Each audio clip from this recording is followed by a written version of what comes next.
Hey, salut tout le monde, j'espère que vous allez bien, que vous êtes en forme, que vous avez le sourire et la patate. Je suis super contente de vous retrouver pour une nouvelle vidéo sur la chaîne qui dépoussière la spiritualité. On va parler aujourd'hui du fameux chakra du troisième œil. Pourquoi est-ce que ça ne suffit pas de travailler sur ton chakra du troisième œil pour développer tes capacités extrasensorielles? Quel est également l'autre centre énergétique qu'il faut que tu actives impérativement si tu veux te mettre à voir, ressentir et à entendre peut-être aussi les sphères de lumière? Mais avant d'entrer dans le vif du sujet, je te rappelle que si tu n'es pas encore abonné à la chaîne, il suffit de le faire en cliquant quelque part par là. Et surtout, pense à activer la petite cloche pour être averti dès lors que je mets de nouvelles vidéos en ligne. Si tu souhaites faire une séance avec moi, tu peux réserver ta séance directement en ligne. Tu as tous les liens en barre d'infos. Je t'invite aussi à me retrouver sur Instagram. Et cette vidéo s'inscrit tout particulièrement dans le cadre du nouveau soin énergétique audio qui est arrivé, développer son intuition avec l'archange Raziel, ou non, je ne travaille pas ton chakra du troisième œil dans ce soin énergétique audio, mais un autre centre dont on va parler aujourd'hui. Il y a une idée qu'on entend partout, une idée d'ailleurs qui est presque devenue une forme d'objectif ultime, il faut ouvrir son troisième œil. Alors je vais te dire quelque chose, ça va faire 10 ans maintenant bientôt que je fais du contact défunt, que je fais des séances de guidance, que je fais des méditations, que je travaille dans le domaine de la spiritualité, et je n'ai jamais travaillé pour ouvrir mon troisième œil. Il s'est certes passé certaines choses lors de mon éveil spirituel qui, je te le rappelle, je ne l'ai pas cherché, ça m'est tombé dessus. Au niveau du troisième œil, j'ai eu quelques ressentis, mais en fait, c'est pas du tout dans mon troisième œil que les choses se sont mises en place, c'est bien plus dans un autre centre énergétique qui est celui du chakra du cœur. On pense aujourd'hui à tort, et réellement à tort, que pour s'éveiller spirituellement, il faut absolument passer par la phase d'ouverture du chakra du troisième œil. Et aujourd'hui, en fait, afin de t'aider sur le chemin de ta spiritualité, je viens te mettre un gros warning, un gros stop, avant de prendre le temps de t'expliquer les réels enjeux énergétiques autour de l'éveil spirituel. Je pense qu'il est important de prendre le temps de revenir sur cette obsession du troisième œil qui, on va le voir ensemble, puise ses sources dans l'histoire, mais l'histoire qui a été vachement raccourcie et de laquelle on ne garde que les gros titres et puis on oublie de lire un petit peu ce qu'il y avait écrit en Astérix. À l'époque, la médiumnité, tout comme le magnétisme, tout comme la voyance, était perçu comme un don. D'accord, au sein de bien des civilisations, c'était vu comme un don réservé à certaines personnes. Alors, c'était pas forcément un cadeau fait à ces personnes parce que ces dons, entre guillemets, pouvaient générer beaucoup de peur et les personnes qui avaient des capacités vivaient souvent en étant un petit peu reclus, exclus de la société parce que si on allait les voir pour connaître un petit peu son avenir, pour guérir, pour faire plein de choses, on avait surtout peur que ces personnes nous jettent un mauvais sort. Et à cette époque-là, les personnes que l'on allait consulter, les voyants, les médiums, les énergéticiens, les guérisseurs, avaient ce que l'on appelle, notamment dans les traditions celtiques, donc notamment dans l'histoire en Bretagne, en Écosse et en Irlande, ce que l'on appelle la double vue. Le terme de double vue était largement associé à toutes les capacités extrasensorielles et c'était vu comme une capacité réelle, pas comme quelque chose d'éventuellement impalpable. On pensait réellement que les gens qui étaient médiums, guérisseurs ou voyants avaient en fait une autre vue, ce qui leur permettait de voir au-delà de ce que les humains classiques pouvaient voir. Ça a amené après quelques folklores, quelques grandes dérives. On pensait même qu'ils avaient peut-être un autre œil, qu'il y avait des choses qui poussaient, ce qui a amené après les dérivés de la chasse aux sorcières aussi.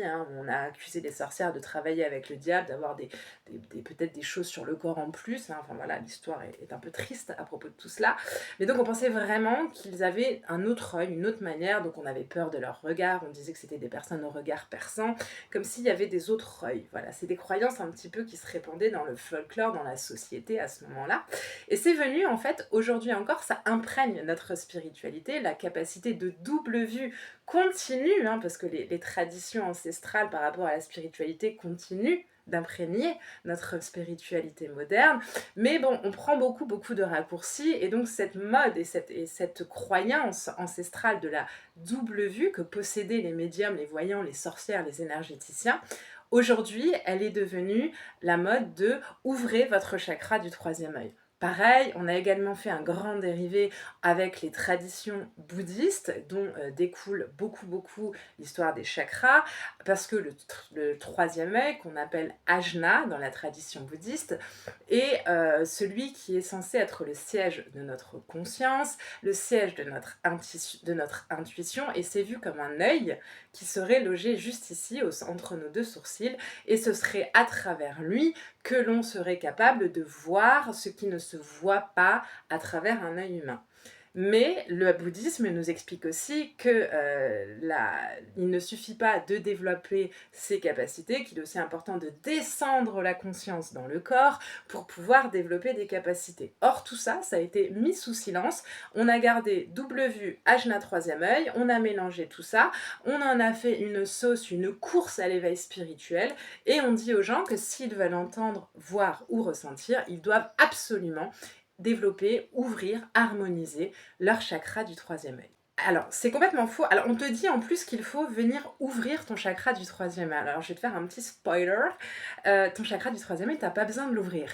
Il est déjà ouvert. Ton troisième œil est déjà ouvert. En fait, il est ouvert depuis que tu es arrivé sur la Terre, depuis que tu es tout petit, d'accord? Il est peut-être pas... D'ailleurs, il ne faut pas l'ouvrir. En réalité, ce qu'il faut faire, c'est l'harmoniser. Parce qu'on fonctionne tous sur un système énergétique qui nous est propre. Et lorsqu'on s'éveille spirituellement, on modifie un petit peu. Il se passe plein de choses en énergétique et tu modifies ton système énergétique pour être en capacité de recevoir ce qu'on appelle les énergies divines. Donc ton chakra du troisième œil, déjà, il ne faut pas l'ouvrir. Arrête avec ces bêtises, il faut que tu l'harmonises. Tu dois harmoniser Ajna, le nom de ton chakra du troisième œil. Mais il ne faut pas l'ouvrir. Tu n'as pas un œil là qui doit s'ouvrir comme ça. Non, il est déjà ouvert, et ce depuis des années, sans que tu aies eu besoin de faire des méditations, des soins énergétiques, des consultations avec des médiums, de lire des bouquins, d'écouter des fréquences sacrées ou de faire des mantras, d'accord? Il est ouvert depuis tout petit. Le souci, je pense, c'est que quand on commence un éveil spirituel, et c'est des choses qui reviennent beaucoup dans les séances qu'on partage ensemble, on s'attend et on est attiré par quelque chose d'extraordinaire. On s'attend à entendre la voix des anges dans sa tête, à voir, comme vous pouvez me voir là, le retour caméra, à voir un défunt se manifester dans son salon. On s'entend à entendre vraiment, de manière vraiment auditive, une voix dans sa tête, alors qu'en fait c'est plus des pensées qui viennent se superposer dans la plupart des formes de clairaudience, faites hors de quelques exceptions. Bref, on s'attend à voir l'aura des personnes, alors qu'en fait, on le voit, mais à travers un calque. On s'attend à voir des formes noires et grises ou des objets qui bougent quand on va harmoniser les énergies d'une maison, alors qu'on va plus ressentir une forme de mal-être. Et en fait, on fait un raccourci, la spiritualité doit être exceptionnelle, et donc on pense qu'il faut qu'on ait des ressentis exceptionnels, et que c'est seulement quand on aura des ressentis exceptionnels qu'on sera éveillé. C'est complètement faux. Dans cette optique-là, l'ouverture du chakra du troisième œil devient une forme d'obsession, une forme de course, avec beaucoup de dérives, beaucoup de soins, de formations, de programmes qui vous sont vendus à des tarifs... Bref, on va passer ça sous silence. Mais en fait, on oublie de parler de quelque chose qui, moi, en tant que médium éveillée depuis 10 ans, me paraît genre essentiel. C'est la présence à soi, l'ouverture du chakra du cœur, le retour à soi aussi, et la capacité d'ouvrir son cœur pour pouvoir accueillir ce qu'il nous envoie là-haut. Parce que je vais te dire quelque chose, tu vas pouvoir peut-être, à force de détermination et de travail, ouvrir ton chakra du troisième œil, mais tu peux ouvrir ton chakra du troisième œil, et du coup, peut-être qu'à force de faire ce travail, tu vas te mettre à voir les auras des personnes, et du coup à voir qu'il faut leur faire des soins. Si ton cœur n'est pas ouvert, tu n'auras absolument aucune compassion, aucune empathie, et surtout tu ne ressentiras pas que nous sommes toujours reliés les uns aux autres, et tu ne pourras pas créer le lien de cœur à cœur qui est nécessaire pour faire un soin énergétique à une personne. Tu peux ouvrir ton troisième œil et te mettre à voir les entités présentes dans une maison. Tu peux nettoyer la maison, mais tu ne ressentiras jamais l'aide que les anges, les saints, les guides et les maîtres ascensionnés t'envoient dans ce travail. Tu peux ressentir et voir les défunts parce que tu as forcé la lecture énergétique au niveau de ton chakra du troisième œil, qui va t'amener à voir les défunts. Peut-être que tu les verras comme moi je les vois, peut-être même mieux d'ailleurs, mais tu n'auras jamais la compassion nécessaire dans le cœur pour accompagner comme il se doit une personne dans un processus de deuil, et surtout, tu ressentiras jamais l'amour incroyable que les défunts nous envoient lors d'un contact défunt. Alors, je pense vraiment qu'il faut arrêter d'aller dans cette course au troisième œil et qu'il faudrait un petit peu plus écouter la légende de Brahma et apprendre, avant de vouloir plonger dans les étoiles, de vouloir aller vers le haut, à redescendre.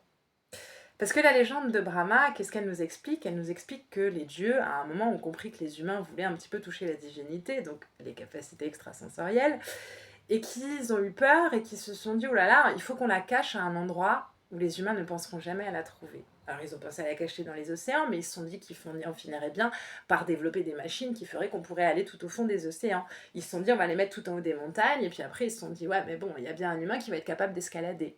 Et puis ils ont fini par se dire que l'endroit où l'humain ne penserait jamais à chercher sa propre divinité, la parcelle divine en lui, c'est tout au fond de lui. Et c'est la légende de Brahma, plutôt que les traditions spirituelles, les modes spirituels, les raccourcis spirituels qui détiennent toute la vérité d'un parcours spirituel. Si tu veux t'éveiller, il va falloir descendre en toi. Parce que ta divinité, la parcelle divine en toi, ton âme, elle est tout au fond de toi. Et là où c'est un petit peu délicat et pas forcément glamour, c'est qu'elle est cachée sous les couches de souffrance, de blessures, de masques et de projections, de croyances, de mémoire transgénérationnelle, de traumas personnels. C'est en dessous de tout ça qu'est cachée ta divinité. Et si tu veux réellement t'éveiller, c'est tout ça qu'il va falloir que tu ailles traverser pour pouvoir toucher du bout du doigt ta divinité et la parcelle divine en toi. Mais ce travail-là, il n'a rien de glamour, il n'a rien d'exceptionnel non plus, hein, il n'a rien de tonitruant, il n'a rien d'instagrammable, bien au contraire, ce travail-là, il va te demander de pleurer, il va te demander de pleurer pour toi, pour ce que tu as vécu, il va te demander de pleurer pour ce que tes ancêtres et les membres de ta lignée ont vécu, il va te demander de revisiter des traumas, il va te demander de revisiter et de revivre des tristesses anciennes comme si elles venaient d'arriver là aujourd'hui. Et c'est en fait parfaitement inconfortable. Et en fait, les gens ne veulent pas. Les trois quarts des gens ne veulent pas faire ce travail-là. Or, c'est exactement le travail qu'il faut faire. J'ai fait quelques vidéos sur ma chaîne YouTube qui parlent de mon éveil spirituel. Alors, je te la fais courte pour un petit peu t'expliquer pourquoi je suis persuadée de ce que je te raconte. Alors moi, je me suis éveillée, je ne l'ai pas choisi, je ne l'ai pas voulu, ça m'est tombé dessus. Et pendant un an, je me suis rapidement mise au travail, on m'a rapidement envoyé du monde. Et pendant un an, un peu moins d'un an, je ne faisais que du contact défunt, je ne faisais pas de guidance, je n'étais pas présente sur les réseaux, toutes ces choses-là, c'est bien après. Et surtout, je parlais pas à mes guides. Donc, je faisais des séances comme ça, je savais pas trop ce que je faisais, mais bon, ça fonctionnait. Visiblement, les gens me disaient, ah oui, bah ça c'est mon grand-père, ah oui, bah ça c'est ma grand-mère, ah bah oui, bah ça voilà. Mais j'étais pas tellement guidée, j'étais pas tellement aiguillée, et puis surtout, j'étais pas très proche des gens non plus, je me protégeais énormément, j'étais vraiment pas dans une ouverture de cœur. Et puis suite à des déboires énergétiques, j'ai littéralement un soir senti mon chakra du cœur se fissurer. Ça a été très violent, aussi bien d'un point de vue physique que psychique et émotionnel. Et c'est là que tout a changé, et c'est là en fait que j'ai ressenti quelques jours après l'amour de mes guides, et c'est là que tout a changé, c'est là que mes guides sont arrivés dans ma vie, m'ont aiguillée sur ma manière de travailler, et puis surtout, ils m'ont appris à ressentir leur amour, et ils m'ont appris à travailler l'amour de moi. Et c'est là que tout a changé en fait. Alors ça n'a pas changé de manière comme ça spectaculaire, ça a changé de manière graduelle et je suis encore en train de le travailler. Mais ça a vraiment été plus que l'ouverture du chakra du troisième œil que j'ai eu, certes, pendant mon éveil spirituel, avec des migraines, des vertiges, la sensation que mes yeux étaient éblouis tout le temps. Je devais des fois même porter des lunettes chez moi. Alors, on aurait pu dire que je me prenais pour une star de télé-réalité, c'était pas du tout le cas. C'est qu'en fait j'étais complètement éblouie pendant des semaines et des semaines. C'était très violent, j'avais l'impression qu'on me mettait des pleins phares de camion dans la tronche. Donc certes ça m'a aidé à les voir, mais ça m'a pas aidé à les ressentir, et ça m'a pas aidé non plus à ressentir tout l'amour qu'ils ont pour nous, et donc qu'ils avaient pour moi et qu'ils ont pour moi. Et c'est à travers cet amour que je transmets et que je peux ressentir dans les contacts défunts que je suis aussi efficace dans ma pratique. C'est ce que les gens aiment le plus chez moi. On me dit toujours t'es proche des gens, ou tu ne juges pas, ou il y a une grande empathie chez toi, il y a des grandes valeurs d'aide chez toi. Toutes ces valeurs-là, elles n'étaient pas présentes, si je suis totalement honnête avec toi, au tout début de ma pratique professionnelle spirituelle. Elles sont venues une fois que mon chakra du cœur s'est ouvert. Et si tu cherches à éveiller tes capacités spirituelles uniquement en passant par ton chakra du troisième œil, Tu vas peut-être évoluer, mais crois-moi qu'au bout d'un moment, tu vas stagner parce que tu ne pourras créer aucun lien avec tes guides spirituels si tu n'acceptes pas de ressentir leur amour. Tu ne pourras créer aucun lien avec les anges et les archanges si tu n'acceptes pas de ressentir tout l'amour qui émane de leur être. Et encore, quand je te dis tout l'amour qui émane de leur être, on ressent ça parce que sinon, crois-moi que ton... Voilà. Tu ne pourras pas te mettre au travail et développer une activité si tu n'es pas dans l'amour avec les gens. Les gens finiront par ne plus venir te voir parce que tu n'auras pas la compassion, tu n'auras pas l'empathie et surtout, tu ne marqueras pas les cœurs. Tu ne pourras pas parler de ton parcours et de tes aventures parce que tu le feras de manière... on n'aura pas envie de t'écouter. La spiritualité, c'est une chose, c'est de l'amour. Et avant de chercher à vous élever par le haut, avant de chercher à toucher les étoiles, parce que oui, bien sûr que passer un certain stade d'éveil spirituel, on est accès à des sphères incroyables et on vit des expériences incroyables par le haut, mais tout se passe en fait par le bas, c'est ça l'importance.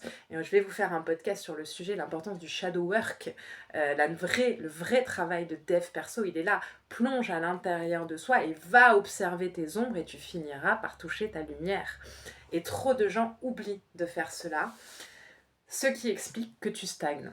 Pareil, si trop de personnes me disent je demande des signes, je n'en vois pas, je cherche des messages, je n'en vois pas. Ben moi, je vais te donner un petit tips de médium et de spécialisé dans le contact défunt. Au lieu de demander à tes défunts de t'envoyer un signe et un message, demande-leur de te faire ressentir tout l'amour qu'ils ont pour toi. Tu verras que ça peut changer déjà pas mal de choses dans ton approche avec eux parce que les guides, enfin on va les prendre par ordre hiérarchique, les défunts, les guides, les saints, les anges, les archanges, les maîtres les maîtres ascensionnés, les maîtres des annales akashiques et tout qui est quoi, les animaux totems, même tout ce que tu veux, et Dieu lui-même ne sont qu'une chose, ils sont amour. Et si tu veux te relier à eux à l'échelle à laquelle tu veux te relier à eux, il va falloir que toi aussi tu sois amour. C'est de la logique mathématique. C'est comme si tu voulais ouvrir une ligne de téléphone avec les sphères de lumière. Bah, les sphères de lumière, elles sont sur le câblage fibre optique amour, et toi, tu es dans le câblage fibre optique chakra du troisième œil ressenti. Ils en ont rien à foutre que tu ressentes. Ils veulent que tu aimes. Ils veulent que tu vibres l'amour. Pourquoi? Encore une fois, c'est de la logique mathématique. Parce que cet amour qu'ils vont t'envoyer, tu vas ensuite le répandre tout autour de toi, de plein de manières différentes, que ce soit en faisant de la guidance, en faisant du contact défunt, juste en serrant quelqu'un dans tes bras et en disant « je te souhaite de ressentir l'amour de Marie et de Jésus dans ton cœur », en faisant une caresse à un animal, en allant te promener dans la nature, en te disant « waouh, c'est génial ». Il y a plein de manières de ressentir l'amour, mais si tu veux t'éveiller spirituellement, il n'y a pas 50 chemins, d'accord? Tu dois déployer ta ligne téléphonique amour pour pouvoir brancher le câble avec eux qui sont dans l'amour, qu'ensuite ils vont te renvoyer du love, qu'ensuite tu vas aller disperser tout autour de toi. C'est d'une simplicité et d'une logique immuable, et je ne comprends pas que nous n'en parlons pas assez. Je t'invite vraiment, si tu veux progresser spirituellement, à revoir un petit peu toutes tes croyances par rapport à tout ça. Et dans cette optique, je t'invite aussi à aller écouter le soin énergétique audio. Et puis je t'invite dans les jours et les semaines à venir à te demander si tu vois la spiritualité comme une quête de performance ou si tu la vois comme une quête d'amour. D'amour de toi, déjà, c'est très important parce que sans amour de toi, tout commence par toi, de toute façon. D'amour des autres aussi, ça c'est la deuxième étape. Il faut aimer les autres. Nous sommes là pour nous aimer, nous sommes tous ensemble. Et puis après, d'amour avec eux. D'accord? Alors, pose-toi vraiment cette question, est-ce que tu es dans l'alignement réel? Est-ce que tu es dans l'amour? Parce que c'est l'amour qui guérit tout, qui transforme tout et qui nous transforme nous. Ou alors, est-ce que tu es dans cette notion de spiritualité tonitruante, de chakra du troisième œil, toutes ces choses-là qui au final, je ne pense pas que sur du très long terme, ça t'amènera quelque part. Donc je te laisse réfléchir à tout ça, je te laisse avec cette petite vidéo, je te laisse aussi avec le soin énergétique audio, vraiment que je t'invite à aller découvrir. Si tu te sens bloqué dans ton éveil spirituel, il y a l'accompagnement psycho-énergétique, tu peux réserver ta séance, on s'appelle en visio, toi et moi, comme ça je l'arrête bien à aller lire ce qu'il y a dans tes énergies, et je te donne un petit peu des petites pistes pendant 1 heure d'échange pour te remettre sur le droit chemin. Voilà donc ce que j'avais à te dire dans cette vidéo qui, je l'espère, a résonné un petit peu en toi et est venu un petit peu titiller ton chakra du cœur. Je te remercie de m'avoir écouté et visionné. Je t'envoie comme toujours une multitude de pensées lumineuses, bienveillantes et remplies de love. Et je te dis à très très vite pour de prochaines vidéos. Bye bye!